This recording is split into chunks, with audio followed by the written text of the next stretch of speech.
नमस्कार साथियों, मैं यशवंत कुमावत आज आप सभी के लिए लेकर आया हूँ करगिल विजय दिवस के उपलक्ष्य में यह करगिल विजय की छोटी सी गाथा।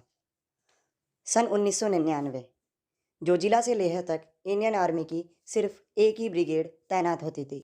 केवल 2500 सैनिकों के साथ 300 किलोमीटर लंबी सीमा की सुरक्षा करना बेहद ही मुश्किल कार्य था।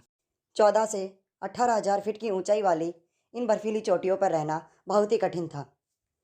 दोनों तरफ की सेनाएं अक्टूबर से मई तक चोटियां खाली कर देती थी। जनवरी से अप्रैल 1999 के बीच मुश्कोह, द्रास, करगिल, बटालिक और तुर्तुक सेक्टर में घुसपैठ शुरू हुई। पाकिस्तानी आर्मी एलओसी से 4 से 10 किलोमीटर तक अंदर आ गई और सर्दियों में खाली पड़ी 130 भारतीय पोस्टों पर कब्जा कर लिया। पाकिस्तान का प्लान था श्रीनगर से लेह को जोड़ने वाले नेशनल हाईवे को काट देना, जिससे सियाचिन और लद्दाख की सप्लाई बंद हो जाए। 3 मई 1999 को ताशी नामग्याल नाम के चरवाहे और उसके साथियों ने सबसे पहले पठानी कपड़े पहने कुछ लोगों को बटालिक सेक्टर में बंकर बनाते देखा। 15 मई 1999 को लेफ्टिनेंट सौरभ कालिया और 5 सैनिक काकसर सेक्टर की बजरंग पोस्ट में पेट्रोलिंग करने पहुंचे। घुसपैठिए घात लगाए बैठे थे। उन्होंने सौरभ कालिया और उनके साथियों पर हमला बोल दिया। मुठभेड़ के बाद भारतीय सैनिकों को बंदी बना लिया गया। इसके बाद भारतीय सेना को करगिल में पाकिस्तानी घुसपैठ और उसके बड़ी तैयारी का अंदाज़ा लग गया। कारगिल की 3 मुख्य चोटियाँ थी, पॉइंट 5287, तोलोलिंग और टाइगर हिल। नेशनल हाईवे के सबसे नज़दीक की चोटी थी तोलोलिंग। 20 मई 1999 को 18 ग्रेनेडियर्स यूनिट को तोलोलिंग पर कब्जे का टास्क मिला। सेना को जानकारी थी कि सिर्फ 4-5 मिलिटेंटों ने घुसपैठ की है, लेकिन पहुंचने पर माजरा कुछ और ही निकला। वहां सैकड़ों घुसपैठिए पाकिस्तानी सैनिकों के साथ अपना कब्जा जमाए बैठे थे।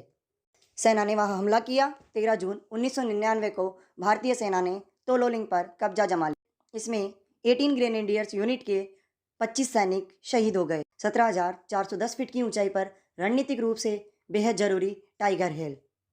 18 ग्रेनेडियर्स और 8 सिख रेजिमेंट को 3 जुलाई 1999 को इस पर कब्जा करने की जिम्मेदारी दी गई। टाइगर हिल की चोटी पर 3 छोर से भारतीय जवानों ने हमला किया। बोफोर्स 105 mm आर्टिलरी गन और एयरफोर्स के सपोर्ट से सेना ने चोटी पर कब्जा कर लिया। 8 जुलाई 1999 को टाइगर हिल पर तिरंगा लहराने लगा। अब ले चलते हैं आपको पॉइंट 5287 और पॉइंट 4812 जीतने की कहानी की। 22 ग्रेनेडियर्स के मेजर अजीत को पॉइंट 5287 और पॉइंट 5812 के मध्य फुट होल्ड बनाने का टास्क मिला।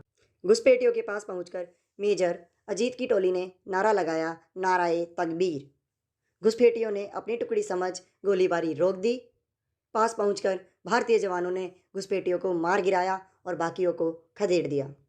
इंडियन एयरफोर्स के पास 1985 में फ्रांस से खरीदे मिराज 2000 एयरक्राफ्ट थे। इसके साथ हमें 60 लेजर गाइडेड पॉड्स और बम मिले थे, जिनका टारगेट पाकिस्तान के बड़े ठिकाने थे। एक बम की कीमत लगभग 2 करोड़ रुपए थी। इतने कीमती बमों को भारत टाइगर हिल पर खर्च नहीं करना चाहता था। भारत ने इजराइल से 1997 में इलेक्ट्रो ऑप्टिकल टारगेटिंग पॉड्स खरीदने की डील की थी। कारगिल युद्ध शुरू होने के बाद इजराइल ने फौरन इनकी डिलीवरी शुरू कर दी। इन पोर्ट्स के साथ पावे सेकेंड लेजर गाइडेड बम इस्तेमाल होने वाले थे, जो यूएस और यूके से आने थे, लेकिन पाकिस्तान से जंग होने के चलते उन्होंने मना कर दिया। यूके और यूएस से मिलने वाले हथियारों की मनाही के बाद इंडियन एयरफोर्स ने आनन फानन में 1000 पाउंड के देसी बम इस्तेमाल करने का फैसला किया। 24 जून की सुबह 2 मिराज 2000 फाइटर जेट जुगाड़ बम के साथ टाइगर हिल की तरफ बढ़े। भारतीय सेना का ये जुगाड़ काम कर गया। बम बिल्कुल निशाने पर लगा और पाकिस्तानी बेस की धज्जियां उड़ गई। इस हमले को अंजाम देने में उस वक्त के विंग कमांडर रघुनाथ नाम्बियार और air chief marshal A.Y. Tipnis का बड़ा योगदान रहा। जंग थमने के बाद भारतीय सेना को बंकरों और खाइयों से 200 से ज़्यादा घुसपैठियों के शव मिले। पाकिस्तानी सैनिकों का दुर्भाग्य, उन्होंने अपने सैनिकों के शव लेने से इनकार कर दिया। भारत ने सम्मान के साथ इन शवों को दफनाया। पाकिस्तान ने सिर्फ 5 शवों को ही स्वीकारा। 5th नॉर्दर्न लाइट इन्फेंट्री के माजुल्ला खान सुंबल की डायरी से कुछ अहम सुराग हाथ लगे। 31 जनवरी 1999 को उन्हें कारगिल में तैनाती की सूचना मिली थी। 19,000 फीट पर -22 डिग्री में उन्होंने अपना नहाने का भयावह अनुभव लिखा। डायरी में लामा और MI-17 हेलीकॉप्टर से संबंधित जानकारियां भी थी। भारतीय गोलीबारी में उनके बाएं हाथ की हड्डी टूट गई थी, जिसमें 12th नॉर्दर्न लाइट इन्फेंट्री के कैप्टन कर्नल शेर खान भी थे। भारतीय सेना ने शेर खान की जेब में एक पर्ची डाल दी थी, जिस पर लिखा था कि ये बहुत बहादुरी से लड़े। उन्हें मरणोपरांत पाकिस्तान का सर्वोच्च सैन्य पुरस्कार निशाने हैदर दिया गया। सैनिकों के साहस और शौर्य की जो गाथा आपने सुनी, इसमें योगदान था हमारे वीर शहीदों का। चलते चलते हम आपको ले चलते हैं कारगिल से आई सैनिकों की आखिरी चिट्ठियों की ओर। ले चलते हैं पहला खत captain Vijayant Thapar, Vir Chakra. Captain Vijayant Thapar, second Rajputana Rifles, Vir Chakra. Dear पापा, मम्मी, बर्डी और ग्रैनी, जब तक आप लोगों को मेरा यह खत मिलेगा, मैं दूर आसमान से आप लोगों को देख रहा हूँगा। मुझे कोई शिकायत अफसोस नहीं है, और अगर मैं अगले जन्म में फिर से इंसान के रूप में ही पैदा होता हूँ तो मैं भारतीय सेना में ही भर्ती होने जाऊँगा और अपने देश के लिए लड़ूंगा। जब तक आप लोगों को मेरा यह खत मिलेगा, मैं दूर आसमान में आप लोगों को जब तक आप लोगों को मेरा यह खत मिलेगा, मैं दूर आसमान से आप लोगों को देख रहा होऊंगा। मुझे कोई शिकायत अफसोस नहीं है, और अगर मैं अगले जन्म में फिर से इंसान के रूप में ही पैदा होता हूँ तो मैं भारतीय सेना में ही भर्ती होने जाऊँगा और अपने देश के लिए लड़ूँ। Best of luck to you all. Live life king size. आपका रॉबिन, जून 99।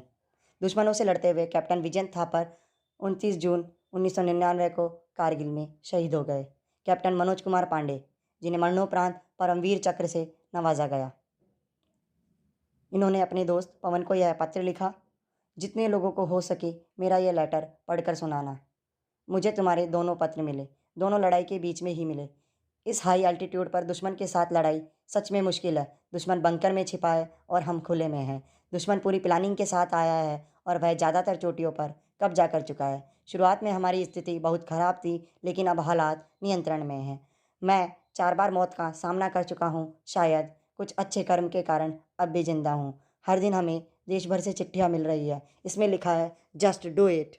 इसमें यह देखने में सचमुच अच्छा लग रहा है कि ज़रूरत और मुश्किल के वक्त में हमारा देश एक हो जाता है। मैं नहीं जानता अगले ही पल क्या होगा, लेकिन मैं तुम्हें और देश को भरोसा दिलाता हूँ कि हम दुश्मन को धकेल देंगे। इस ऑपरेशन ने इतना कुछ सिखाया है कि उसकी कुछ गिनती ही नहीं। इंडियन आर्मी सचमुच अद्भुत है और वह कुछ भी कर सकती है। यहाँ बहुत सर्दी, लेकिन बर्फ़ पिघलनी शुरू हो गई है। यदि सूरज निकल आए तो दिन ओके हो जाता है। रात में बहुत ठंड होती है, -5 डिग्री। एक रिक्वेस्ट है, मेरे भाई को उसके अहम समय में गाइड करना। कैप्टन विक्रम बत्रा, परमवीर चक्र, 13 J&K राइफल्स। ठीक है कुश, तुम पापा और मम्मी का ध्यान रखना, क्योंकि मैं कह ही चुका हूँ यहाँ कुछ भी हो सकता है। पता नहीं मैं कब वापस आऊँगा। नॉर्दर्न कमांड में सभी की छुट्टी कैंसिल कर दी गई है और कुछ नहीं है कहने को। सभी को मिस कर रहा हूँ। जवाब लिख।